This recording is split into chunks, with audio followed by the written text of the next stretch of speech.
Lily Harper pressed her palm against the viewing window of the transport shuttle and watched the massive structure grow larger with each passing second. Helios 7 Educational Complex looked like a giant metal flower floating in the darkness of space, its 12 arms stretching out in perfect symmetry. Somewhere inside that enormous station, thousands of alien students were already settling into their dormitories and preparing for the new semester. Her stomach twisted with nervousness. Back home on Titan, she had been one of hundreds of human students. Here she would be one of exactly 3 humans in the entire academy. The other 2 were seniors who she had only met briefly during orientation. They had given her one piece of advice: keep your head down and don't draw attention to yourself. The shuttle docked with a soft thud that vibrated through the metal floor. Lily grabbed her single bag and followed the other new arrivals through the airlock. The hallway beyond was huge, built to accommodate species of vastly different sizes. A group of Chitara students scuttled past on 6 legs, their chitinous shells clicking against the floor. 2 Deepelings slid by in mobile water tanks, their tentacles waving in what might have been a greeting or just random movement. Nobody paid attention to the small human girl walking alone. Lily spent the rest of the day finding her dormitory, unpacking her belongings and trying to memorize the layout of her section. The academy was divided into temperature zones to accommodate different species. Humans fell into the moderate zone, which meant she shared corridors with Centauri, lumens, and a few other species that preferred similar environments. By the time she went to sleep that night, exhaustion had replaced most of her nervousness. Tomorrow would be her first day of actual classes. Advanced Xenobiology was her 3rd class of the day. Lily arrived 10 minutes early and chose a seat near the middle of the room. The desks were adjustable, designed to accommodate different body types. She configured hers to human proportions and pulled out her datapad. Other students filtered in gradually. A lumen named Crowell sat 2 rows ahead, his crystalline body refracting the light into rainbow patterns. 3 Chitara clustered together on the left side, their antennae twitching as they communicated in high-frequency sounds. A Deepling named Penny rolled in with her water tank and positioned herself near the wall where a hydration station was installed. Professor Quinn entered exactly on time. The Centauri had 4 arms and smooth purple skin. 2 of her hands carried datapads while the other 2 gestured as she spoke. Welcome to Advanced Xenobiology. This course will cover the biological diversity of sentient species across the Allied Species Council. You will learn about different environmental adaptations, communication methods, and biological needs. Understanding these differences is crucial for anyone who wishes to work in interspecies relations, medicine, or exploration. Professor Quinn tapped one of her datapads and a holographic image of a double helix DNA structure appeared above her desk. We will begin with genetic foundations and then move into specific case studies. Your final project will require you to work in pairs with a species very different from your own. Lily took notes as the professor continued her introduction. The material was fascinating. She had always loved learning about different forms of life. 20 minutes into the lecture, the door slid open. Every head in the classroom turned. A young Dracon stood in the doorway, his scales a deep bronze color that seemed to absorb the light. He was smaller than an adult Draken would be, probably the equivalent of a teenager in human years, but he still stood nearly 7 feet tall. His wings were folded tight against his back and a long tail swayed behind him. The room went completely silent. Professor Quinn froze with 2 of her hands still raised mid-gesture. The Chitara students pressed themselves lower to their desks. Crowell's crystalline body dimmed noticeably. Even Penny seemed to shrink inside her water tank. Lily had read about the Draken during her preparation for the academy. They were apex predators from a volcanic world. Their species had a reputation for fierce warriors and strict honor codes. They rarely sent their young to mixed species academies because Draken culture valued combat training over academic studies. The young Draken's golden eyes scanned the classroom. Every student he looked at seemed to stop breathing. His gaze moved methodically from row to row, clearly searching for an empty seat. There was only one. Right next to Lily. The silence grew heavier as the Drakon began walking down the aisle. His claws clicked softly against the floor with each step. Students leaned away as he passed, some actually trembling. The air smelled faintly of sulfur, a natural byproduct of Drakon biology. Lily watched him approach. She could see the tension in his shoulders and the way his tail moved in short, controlled sweeps. Those were signs of nervousness, not aggression. She had learned to read body language back on Earth, where knowing the difference between a curious wolf and a hunting wolf could save your life. The Draken stopped beside the empty desk. He looked down at her, his golden eyes meeting her brown ones. Lily could hear someone behind her make a small whimpering sound. She smiled up at him. "Hi, I'm Lily. You can sit here if you want." The classroom somehow became even quieter. Professor Quinn stared with all four eyes wide. The Drakon blinked, clearly surprised. His tail stopped moving. For a moment, he just stood there as if trying to figure out if she was serious or insane. Then he carefully lowered himself into the seat, adjusting his wings and tail to fit into the space. His scales made a soft scraping sound against the desk surface. "I am Ash," he said quietly. His voice was deep and had a slight rumbling quality like distant thunder. "Nice to meet you, Ash."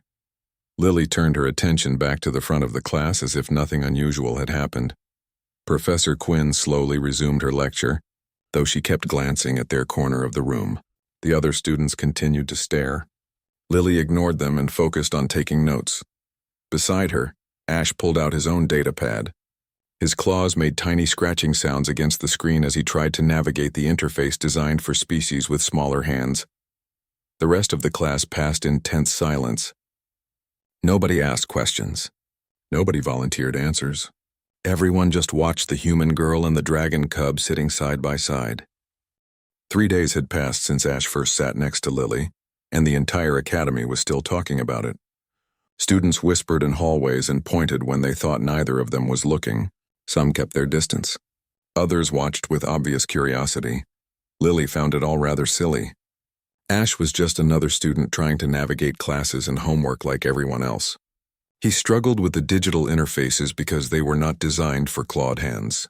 He had trouble fitting into some of the smaller lab spaces. During their second class together, he had accidentally knocked over a holographic projector with his tail and spent 10 minutes apologizing while his scales flushed darker with embarrassment. He was not the terrifying predator everyone seemed to think he was. They had started studying together after Lily offered to help him with an assignment about protein structures in carbon-based life forms. Ash had admitted that chemistry was not his strongest subject. His people focused more on physical training and combat strategy. "Why did you come here?" Lily asked one afternoon as they sat in one of the smaller study rooms. The space was cramped with Ash in it, his wings pressed against his back and his tail curled around his feet.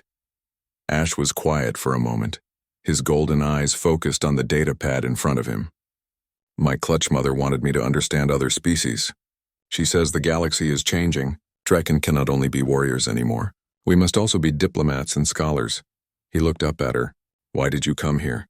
"Earth has many good schools." "Same reason, kind of," Lily said.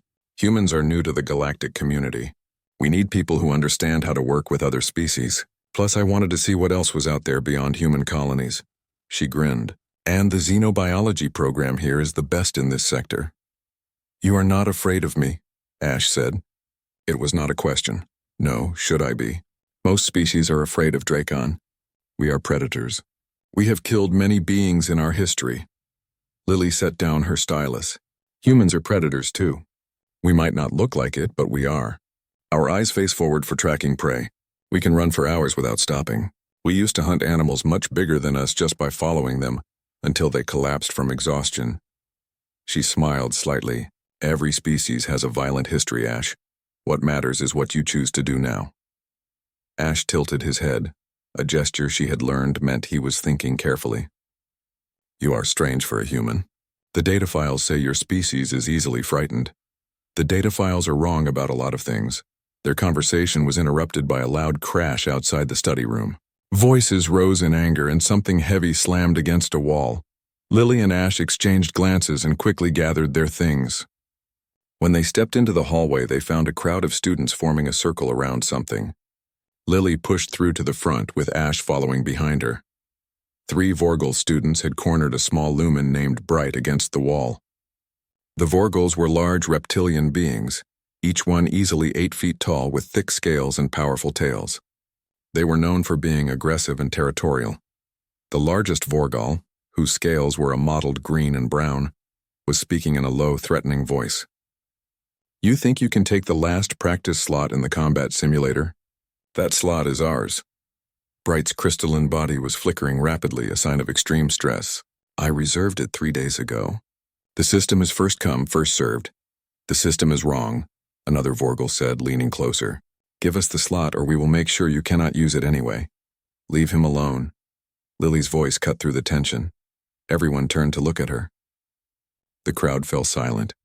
The large Vorgal straightened and looked down at the small human girl who had just spoken. This does not concern you, little mammal, he said with a sneer. Lily walked forward until she stood between Bright and the Vorgals. She had to tilt her head back to look up at them, but her expression was calm and her posture was relaxed. You are breaking academy rules by threatening another student. Walk away now. The Vorgal laughed, a harsh barking sound. His companions joined in. Or what, you will report us? By the time security arrives, we will be gone, and the little light creature will have learned his lesson. I was not planning to report you, Lily said quietly. I was going to give you a chance to make a better choice. The laughter died. The Vorgal leaned down, bringing his face close to hers. His breath smelled like rotting meat. You have courage, I will give you that. But courage without strength is just stupidity. Go away before you get hurt. Lily did not move. She looked directly into his eyes without blinking. Do you know what humans used to do on Earth when something bigger and stronger threatened us? The Vorgal frowned, confused by the question. We studied it, Lily continued in that same quiet voice. We learned its patterns. We found its weaknesses, and then we hunted it until it was extinct. Her smile did not reach her eyes. Humans killed the biggest predators on our planet not because we were stronger, but because we were smarter and we never gave up. The hallway was completely silent now. Even the Vorgals seemed uncertain. Lily took one step closer. You are bigger than me. You are stronger than me. But I grew up on a world where everything wanted to kill us and we survived anyway. So ask yourself, do you really want to find out what a human is capable of when protecting someone? The Vorgal stared at her. Something in her eyes must have convinced him because he slowly straightened and took a step back. You are insane, he muttered. Maybe, Lily agreed. But I am also right here and you are backing away. The three Vorgals exchanged glances. Then, without another word, they turned and walked away, their tails dragging behind them. The crowd began to disperse, students whispering excitedly. Bright's crystalline form had stopped flickering. Thank you, he said softly. No problem. Nobody should be bullied. Lily turned to head back to the study room and nearly walked into Ash. He was staring at her with an expression she could not quite read. What? She asked. You faced 3 Vorgals without weapons. Without backup. You are half their size. They were bullies, not soldiers. Bullies fold when someone stands up to them. Ash's tail swayed slowly behind him. My clutch mother was right. Humans are not what the data files say. He paused. You are much more dangerous, Lily laughed. Come on. We still have that chemistry assignment to finish. As they walked back to the study room, Ash found himself thinking about what it meant to be dangerous. His people defined danger through physical strength and combat ability. But watching Lily face down 3 beings twice her size with nothing but words and absolute confidence, he began to understand that danger came in many forms. And perhaps the most dangerous beings in the galaxy were the ones who refused to be afraid. Word spread quickly through Helios 7 about what had happened in the hallway. By the next day, students who had previously avoided Lily now nodded to her in the corridors. Some even smiled. The Vorgals stayed far away from both her and Ash, which suited everyone just fine. Ash found himself spending more time with Lily between classes. At first, it was just study sessions. Then they started eating meals together in the cafeteria. Lily introduced him to human music, which he found chaotic but strangely appealing. In return, he taught her basic Dracon, a language full of growls and rumbling sounds that came from deep in the chest. One evening, as they sat in the observation deck watching stars drift by through the massive windows, Ash asked the question that had been bothering him since they met. Why were you not afraid when I sat next to you that first day? Lily was quiet for a moment, watching a distant nebula paint space in shades of purple and blue.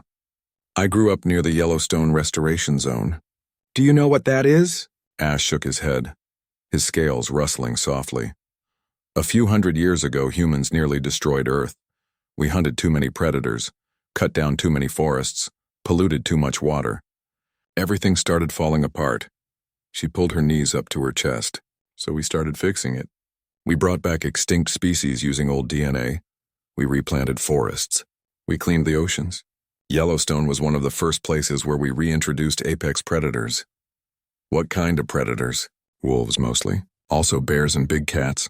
My parents were ecologists working on the project. I spent my childhood around animals that could kill me easily. She looked at him. I learned to read body language.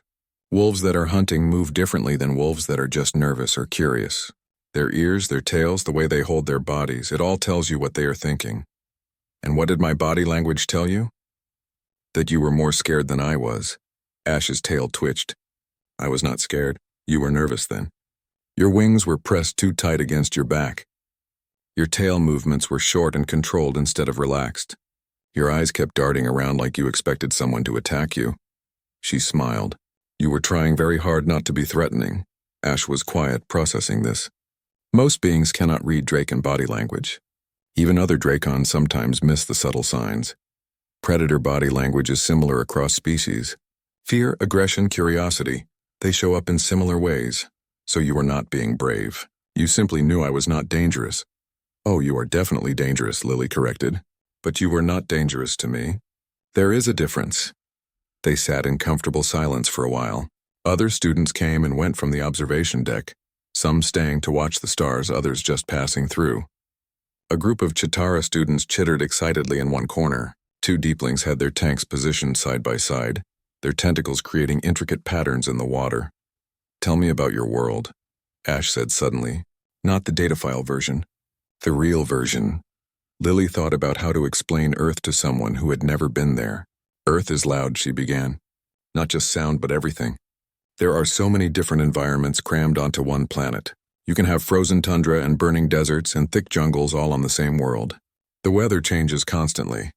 Storms roll in without warning. Volcanoes erupt. Earthquakes shake the ground. It sounds violent. It is. But it is also beautiful. We have oceans so deep that sunlight never reaches the bottom. And creatures live down there in complete darkness. We have mountains so tall that the air gets thin and cold at the peaks. We have forests where the trees are thousands of years old and so big that you can carve rooms inside their trunks. Ash's eyes reflected the starlight as he listened. And everywhere, there is life. Millions of different species all competing for space and food and survival. Humans are not the biggest or the strongest or the fastest, but we learn to adapt to everything. We live in deserts and frozen wastelands and dense forests. We eat almost anything. We make tools. We cooperate with each other even when it would be easier to fight. She smiled slightly. We are stubborn. That is probably our best trait. We refuse to give up. Your world made you strong. It made us survivors. She turned to look at him. Tell me about your world. Ash extended one wing slightly, a gesture that meant he was organizing his thoughts. My world is called Pyros. It is a volcanic planet.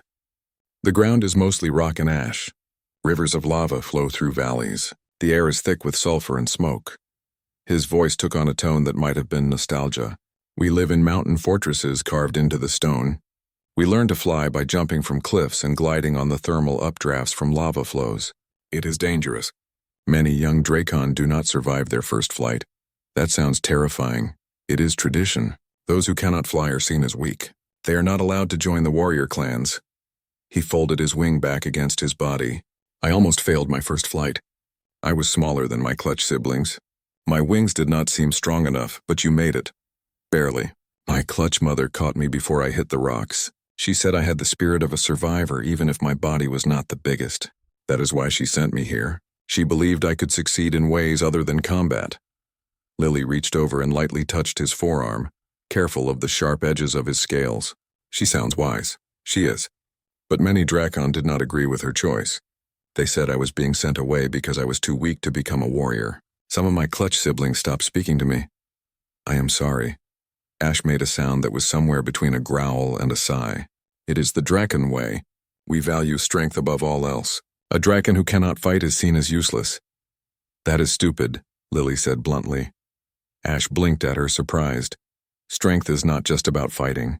Being smart is strength. Being kind is strength. Being able to learn and adapt is strength. She gestured around them. Look at this place. It exists because different species learn to work together. That took more strength than any battle. You have a strange way of thinking. Maybe, but I am right. Ash made a sound that Lily had learned was Dracon. Laughter. A low rumbling that came from deep in the chest. You are always so certain. Not always. But about this, yes. They sat together watching the stars until the observation deck grew quiet and empty. Before they left to return to their dormitories, Ash said quietly, "Thank you for sitting with me. Not just that first day, but every day after." Lily smiled. "Thank you for being my friend. This place would be a lot more lonely without you." As they walked through the quiet corridors, neither of them noticed the small group of students who had watched their entire conversation from the shadows. Among them was Crowell, the lumen whose body glowed softly in the darkness. "Did you hear that?" one of the Chitara whispered. "A human and a Dracon," Crowell said thoughtfully. "Talking like old friends." "Maybe we have been wrong about both species," another student suggested. The group dispersed slowly, each returning to their dormitory with new thoughts about friendship, strength, and what it meant to be dangerous in a galaxy full of different kinds of power. The announcement came during breakfast on a Tuesday morning. Professor Quinn's voice echoed through the cafeteria's speaker system, calm but firm. "All advanced xenobiology students report to Docking Bay 7 immediately. Bring your emergency supplies and field equipment. This is a mandatory practical exercise." Lily looked up from her meal. Across the table, Ash's tail had gone completely still. "Field exercise?" he asked. "I guess we are about to find out." 20 minutes later, Lily stood in the docking bay with her emergency pack strapped to her back. Around her, other students from the class gathered in nervous clusters. Professor Quinn stood near the boarding ramp of a large transport shuttle, her forearms making notes on multiple data pads simultaneously. "Listen carefully," the professor announced once everyone had arrived. "You are going to Training World Sigma 9. It is a hostile environment planet used to teach survival skills. You will be divided into groups of 5 and dropped at different locations. Your goal is to reach the extraction point within 48 hours. The terrain is volcanic and dangerous. Communication equipment will be limited. This exercise will test your ability to work as a team under pressure." A nervous murmur rippled through the students. Lily felt her heart rate increase. This was serious. Professor Quinn began reading out group assignments. When she reached Lily's name, she continued, "Lily Harper, Ash, Penny, Crowell, and Bryn, you are Group 3. Lily glanced around and spotted her teammates. Penny was the deepling in the mobile water tank, her tentacles waving anxiously. Crowell was the lumen whose crystalline body was already dimmer than usual, a sign of stress. Bryn was a young Chitara who kept his 6 legs close, together and his antennae flat. Against his head, not exactly the most confident. Group Ash moved to stand beside Lily. "This should be interesting," he rumbled quietly. The shuttle ride to Sigma 9 took 3 hours. During that time, Lily studied the limited information provided about the planet. High volcanic activity, thin but breathable atmosphere, temperature extremes, dangerous wildlife, frequent seismic events.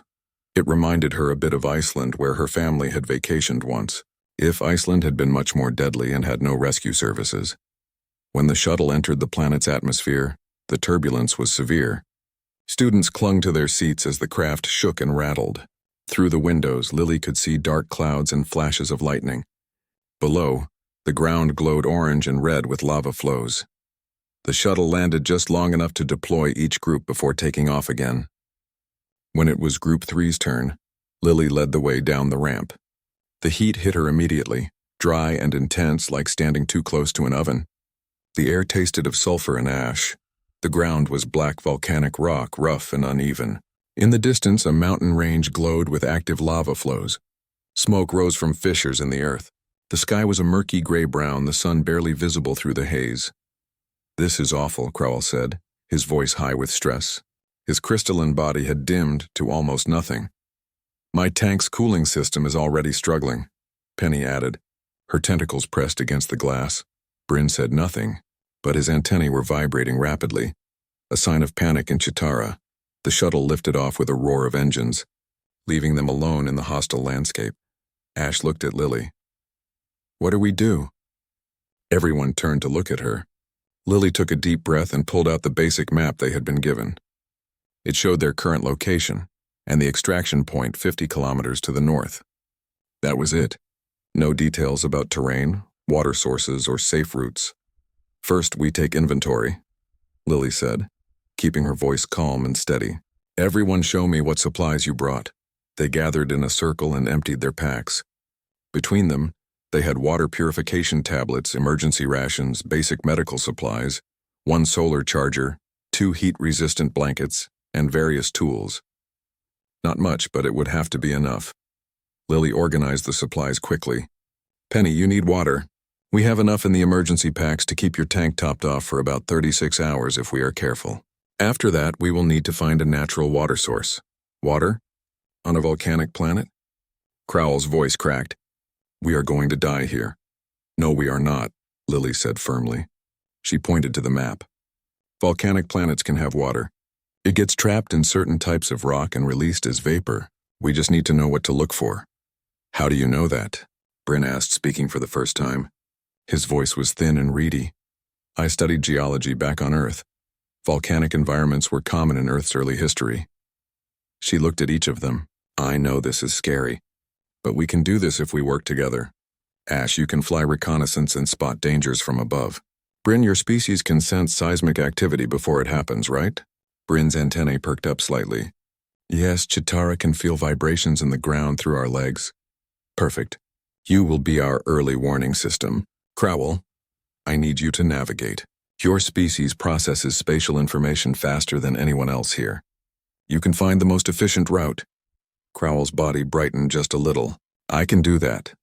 And Penny, you stay in the center of our formation. We protect you. Lily looked around at all of them. We are a team.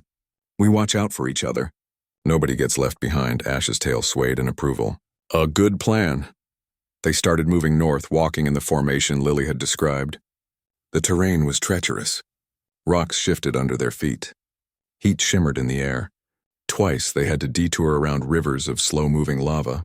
After 2 hours of walking, Bryn suddenly stopped. His antennae shot straight up. Vibration. Strong. Something big is coming. Everyone behind those rocks, Lily ordered. They scrambled for cover just as the ground began to shake. A deep rumbling filled the air, and then Lily saw them. 6 creatures emerging from a fissure in the ground. They were about the size of large dogs, but with 6 legs and thick armored hides. Their eyes glowed orange, and steam hissed from vents along their spines. Volcanic predators, Ash growled, his wings spreading slightly. There are 6 of them, Crowell whispered. We cannot fight 6. We are not going to fight, Lily said. She was watching the creatures carefully, studying their movements. They were sniffing the air, searching for something. Their body language was aggressive but not focused. They were hunting, but they had not found prey yet. What are you doing? Penny asked as Lily stood up. Trust me. Lily stepped out from behind the rocks. The creatures immediately turned toward her. She could hear Ash growling behind her, ready to attack if needed, but Lily did not run. Instead, she stood tall and began making low, rumbling sounds deep in her throat. Sounds she had learned from watching wolf behavior back on Earth. She held her arms out wide, making herself look bigger. She took one slow, deliberate step forward. The creatures hesitated. Lily took another step, maintaining eye contact with the largest one. She continued the low, rumbling sound, adding in a pattern she had seen predators use to mark territory. The creatures backed up. Lily took another step forward, still making the sounds. She was pretending to be a bigger predator, something more dangerous than they wanted to fight. It worked. The creatures turned and slunk back toward the fissure, disappearing into the darkness below. Lily waited until they were completely gone before letting out a long breath. How did you do that? Bryn asked in awe. Predator behavior is similar across most species. They do not want to fight something that acts more dangerous than they are. It wastes energy and risks injury.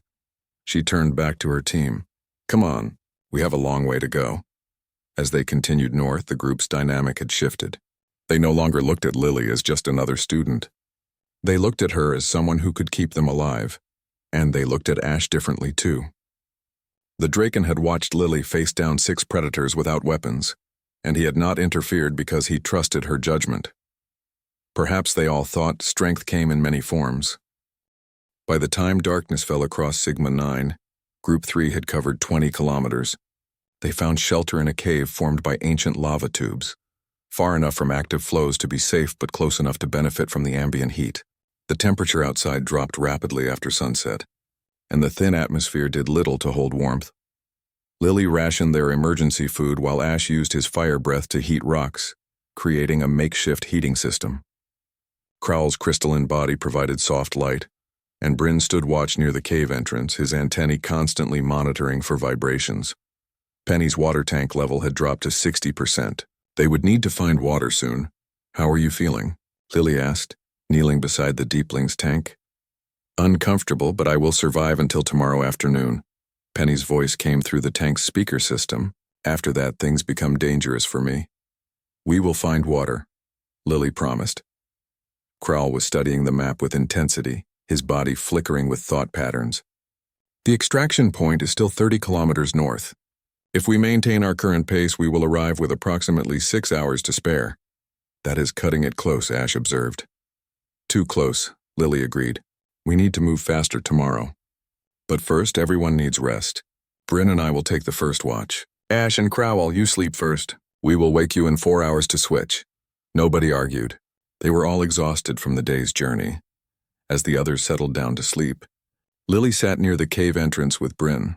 The Chitara had relaxed somewhat since the encounter with the predators, though his antennae still twitched nervously. "You are not what I expected," Bryn said quietly. "What did you expect?" "The data files say humans are fragile, that you need special conditions to survive, that you panic easily under stress." Lily smiled in the darkness. "The data files are wrong about a lot of things. Humans are fragile compared to some species, but we are also stubborn. We evolved on a planet that tried to kill us constantly. We learned to adapt or die." That sounds horrible. Sometimes it was, but it made us good at survival. She looked out at the volcanic landscape, where lava glowed like veins of fire in the darkness. "My grandmother used to say that humans are cockroaches in the best possible way. No matter what you do to us, we survive and come back stronger." Bryn made a clicking sound that might have been laughter. "I like that image." They sat in comfortable silence for a while. Then Bryn spoke again. "Why did you not let Ash fight those creatures today? He could have killed them." "Maybe. But one of us might have gotten hurt in the process. Penny's tank might have been damaged. You might have been injured." Lily shook her head. "Fighting should always be the last option. If you can scare something away or avoid it entirely, that is smarter than risking everyone's safety." Dracon do not think that way. They believe in facing challenges directly. Different cultures have different values, but out here survival is what matters most. The night passed slowly. When it was time to switch watch, Lily woke Ash and Crowl, and then found a spot near the back of the cave to rest. Sleep came quickly despite the hard rock beneath her. She woke to Ash gently shaking her shoulder. "Lily, there is a problem." Everyone was already awake. Gray morning light filtered into the cave entrance. Penny's tank was flashing a warning light. "Water level at 30%. We used more water overnight than expected," Crowell explained, his body dim with worry. The heat caused extra evaporation from her tank. Lily checked their supplies. They had already used all their emergency water to refill the tank once yesterday. There was nothing left. "How long do you have?" Lily asked Penny. 6 hours. Maybe 8 if I shut down all non-essential functions." That was not enough time to reach the extraction point and find water. They needed to find a source now, Lily thought quickly. Volcanic planets trap water in the rock. The heat causes it to release as vapor. We need to find the right type of rock formation. "What does it look like?" Ash asked. "Porous rock, probably with some discoloration. There should be steam or moisture collecting somewhere." She grabbed her pack. "Ash, you fly reconnaissance. Look for any area where steam is rising but there is no lava flow. That might be a water vapor vent." Ash nodded and launched himself out of the cave, his wings catching the thermal updrafts from nearby lava. The rest of them packed quickly and started moving. Crowell navigated while Bryn monitored for seismic activity. Lily walked beside Penny's tank, watching the water level drop slowly but steadily. They had been walking for 2 hours when Ash returned, landing beside them with a spray of volcanic dust. "I found something. 3 kilometers east. Steam rising from a crater. No lava visible." "Show us." They changed direction, following Ash. The terrain grew rougher, forcing them to climb over ridges and navigate around deep fissures. Penny's tank warning light changed from yellow to orange. water level at 20%. When they reached the crater, Lily saw exactly what she had hoped for. Steam rose from the center, where water vapor was condensing on the cooler rocks. The formation was perfect, porous volcanic stone acting like a natural still. "Help me collect this," Lily said, pulling out their empty containers. They used pieces of heat-resistant fabric to create condensation collectors, draping them over the steaming rocks and wringing out the water into containers. It was slow, tedious work. Every few minutes, Crowell would announce Penny's dropping water level. 15%, 10%, 5%. "Got it," Lily said, holding up a container filled with clear water. They had collected almost 2 liters, enough to refill Penny's tank to safe levels. Ash helped her pour the water into the tank. Everyone watched the level gauge climb back to 40%. The warning light turned off. Penny's tentacles pressed against the glass in what Lily had learned was deepening relief. "Thank you, all of you. We are a team," Lily reminded her. They rested briefly, then continued north. The extraction point was still 20 kilometers away, and they had 18 hours left. It would be tight, but possible. As they walked, Crowell spoke up. "I was wrong about humans. And about Drakon. I thought humans were weak because you are small. I thought Drakon were only good for fighting. And now?" Ash asked. "Now I think strength comes in different forms. Lily is strong because she knows how to survive and keep others alive. Ash is strong because he knows when to fight and when to trust others. That is more valuable than just being big or having weapons." Bryn clicked his agreement. "My people have a saying. The strongest tree is not the one that never bends. It is the one that bends in the storm and does not break." "Humans have a similar saying," Lily said. "Adapt or die. The species that survives is not the strongest or the smartest. It is the one most able to change." They walked on through the volcanic wasteland. As the sun climbed higher, the heat became oppressive. They had to stop frequently to rest in whatever shade they could find. Bryn warned them of 3 separate seismic events, allowing them to find safe ground before the tremors hit. By evening, they could see the extraction point in the distance, a flat area marked with bright signal beacons. They had made it with 4 hours to spare. As they approached, they saw other groups already waiting. Some had arrived looking exhausted but intact. Others showed signs of injuries or damage to equipment. When Group 3 walked into the landing zone, students from other groups stared. A human, a Drakon, a Deepling, a Lumen, and a Chitara, 5 species that normally would never work together, moving as a coordinated unit.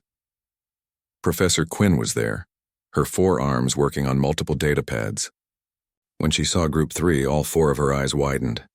"You are the last group I expected to see arrive early." "Why?" Lily asked. "Your group had the lowest survival probability based on species compatibility metrics. The computer predicted a 70% chance of failure." Ash's tail swayed. The computer did not account for humans.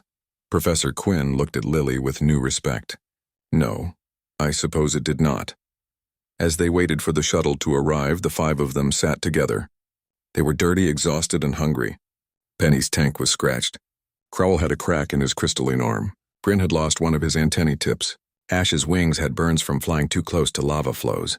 Lily had bruises and cuts from climbing over rough terrain. But they had made it. Together. "Same time next semester?" Crowell joked. Everyone laughed, even Penny, whose laughter sounded like bubbles rising through water. Lily looked at her unlikely team, her friends, and smiled. This was what the galaxy needed. Not more walls between species, but more bridges. Not more fear, but more understanding. Sometimes the strongest bonds were formed in the hardest places. The shuttle ride back to Helios 7 was nothing like the tense journey out. Students who had barely survived their survival exercise sat quietly, processing what they had experienced.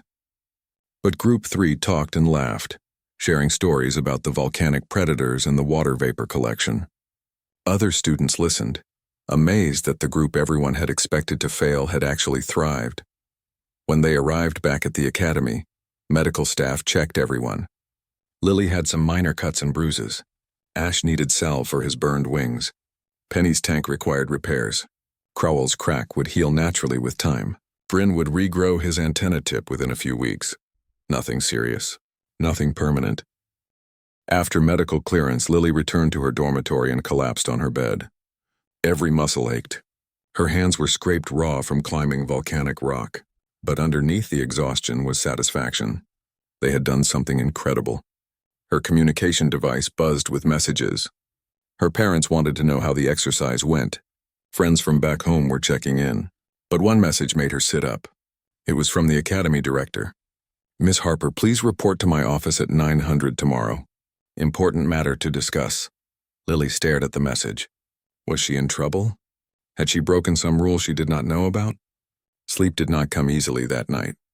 The next morning, Lily dressed in her cleanest clothes and made her way to the administrative section of the academy. The director's office was in one of the central spires, with windows that looked out over the starfield. Director Salas was a Centauri like Professor Quinn, but older with darker purple skin and silver markings. Two of his 4 hands gestured for Lily to sit. "Miss Harper, thank you for coming." His voice was warm but formal. "I wanted to discuss what happened on Sigma 9. Lily's stomach tightened. "Did we do something wrong?" "Wrong? No, quite the opposite." Director Salas pulled up a holographic display showing statistics. Your group completed the exercise in the shortest time of any team. You had 0 injuries requiring serious medical attention, and according to Professor Quinn's report, you demonstrated exceptional leadership and problem-solving skills. Lily relaxed slightly. "We worked well together. More than that, you helped 5 very different species function as a unified team. Do you know how rare that is?" The director leaned forward. "Most groups stay within their species' comfort zones. They work together only when forced. But your group genuinely cooperated. Your teammates followed your lead and you respected their individual strengths. That just made sense. Everyone had something valuable to contribute." "Exactly," Director Salas smiled. "Which brings me to why I called you here. The Academy is starting a new program. We want to pair students from vastly different species as study partners and roommates. The goal is to break down the barriers between species and create the next generation of galactic citizens who see past old prejudices." Lily waited, sensing there was more. "Your friendship with Ash has become something of a symbol. A human and a Dracon, 2 species that would typically avoid each other working together and succeeding. We would like you to be part of the program's leadership. Help other students learn what you and your team learned on Sigma 9. "I am just a first-year student," Lily protested. "You are a human who befriended a Dracon, stood up to Vorgal bullies, and led a mixed-species team through a survival situation that computers predicted you would fail. That makes you exactly the kind of student we need leading this program." Lily thought about it. "Can I talk to Ash and the others first?" "Of course, but I hope you will consider it. The galaxy needs more people like you, Miss Harper. People who build bridges instead of walls." After leaving the director's office, Lily found Ash in the library. He was struggling with a datapad interface again, his claws making tiny scratching sounds against the screen. "The director wants me to help lead a new program," Lily said, sitting beside him. "Pairing different species together. Breaking down barriers." Ash looked up. "What did you say?" "I wanted to talk to you first. This whole thing started because you sat next to me that first day. If we do this program, we would be representatives. Everyone would be watching us." Ash's tail swayed thoughtfully. "My clutch mother sent me here to learn about other species, to become more than just a warrior. I think this program is exactly what she hoped would happen." He met Lily's eyes. "I want to help. If you will lead, I will follow." "We lead together," Lily corrected. "Partners." Over the next few days, Lily talked to Penny, Crowell, and Bryn. All of them agreed to join the program. Word spread quickly through the academy. Students started approaching Lily in hallways asking questions about the program. Some were skeptical. Others were excited. The first official meeting of the new program was held in one of the large common rooms. Lily had expected maybe 20 students. Over 100 showed up. She stood at the front with Ash beside her. Penny's tank was positioned nearby. Crowell and Bryn flanked the other side. Facing them were students from dozens of species, all curious, all a little nervous. "Thank you for coming," Lily began. Her voice was steady despite her nerves. "A few weeks ago I met Ash when he sat next to me in xenobiology class. Everyone was afraid. A human and a Draken, 2 species that had no reason to trust each other. But we became friends anyway." She gestured to the others. "Then we went on a survival exercise with 3 more species. We should have failed. The computers said we probably would, but we did not fail because we worked together. We stopped seeing each other as different species and started seeing each other as teammates. Ash stepped forward. My people value strength. For a long time, I thought strength meant fighting and winning battles. But I learned that real strength is helping others, protecting your team, admitting when you need help. His golden eyes swept across the crowd. Lily taught me that. So did Penny, Crowell, and Bryn. Crowell's crystalline body brightened as he spoke. I was afraid of Dracon. I thought humans were too fragile to respect. I was wrong about everything. The galaxy told us stories about each other, stories that said we were too different to be friends. We proved those stories wrong. Change is difficult, Penny added, her voice echoing from her tank's speakers. Fear is easy, but friendship is worth the difficulty. Bryn clicked his agreement. My species has a saying. A single thread breaks easily, but many threads woven together become unbreakable. That is what we learned. Together we are stronger. Lily looked out at the assembled students. This program is about breaking down old barriers, about learning that different does not mean dangerous, about building friendships across species lines. She smiled. It will not be easy. Some people will think we are crazy, but I believe the galaxy is ready for change. Who wants to help us make it happen? Slowly, tentatively, hands and claws and tentacles began to rise. A Vorgal student in the back stood up. I would like to try, he said quietly. I want to learn. More students stood. A Chitara, a Deepling, 2 lumens, a young Draken who looked at Ash with admiration. By the end of the meeting, 60 students had signed up for the program. They would be paired with species very different from their own. They would work on projects together, eat meals together, learn about each other's cultures. It was a start. Over the following months, the program grew. Some pairings struggled. Others thrived. There were arguments and misunderstandings, but there were also breakthroughs, moments when students from completely different worlds found common ground. Lily watched it all with quiet satisfaction. She and Ash remained at the center of the program, helping new participants navigate challenges. Their friendship had become proof that differences could be strengths instead of obstacles. One evening, Lily and Ash were back in the observation deck where they had talked so many times before. The stars drifted by eternal and unchanging. Do you think this program will really change things? Ash asked. Lily considered the question. Not immediately. Change takes time. But every friendship we build, every barrier we break down, that matters. We are planting seeds. Maybe we will not see the full garden, but future generations will. You sound like my clutch mother. She sounds wise. Ash's tail swayed in amusement. I should introduce you someday. She would like you. I would like that. They sat in comfortable silence watching the galaxy spin around them. Somewhere out there were billions of beings from thousands of species. Most of them still feared what was different. Most still built walls instead of bridges. But here, in this academy, in this moment, change was happening. One friendship at a time. One brave choice at a time. A small Chitara student entered the observation deck and paused when she saw Lily and Ash. She looked nervous but determined. Excuse me, she said quietly. Can I sit with you? Lily smiled warmly and patted the space beside her. Of course. What is your name? Petal, I am new. I do not know many people yet. Well, now you know us, Ash said. His voice warmed despite its natural rumble. Welcome. Petal settled beside them, her antennae relaxing. They sat together watching the stars. 3 beings from 3 different worlds connected by something stronger than fear. The galaxy was vast. The challenges ahead were enormous. But change always started small, with one person making a choice, extending a hand, offering a seat. With a human girl smiling at a dragon cub and saying, "You can sit here if you want." And with a dragon cub choosing to sit down instead of walking away. Everything else followed from that one moment of courage.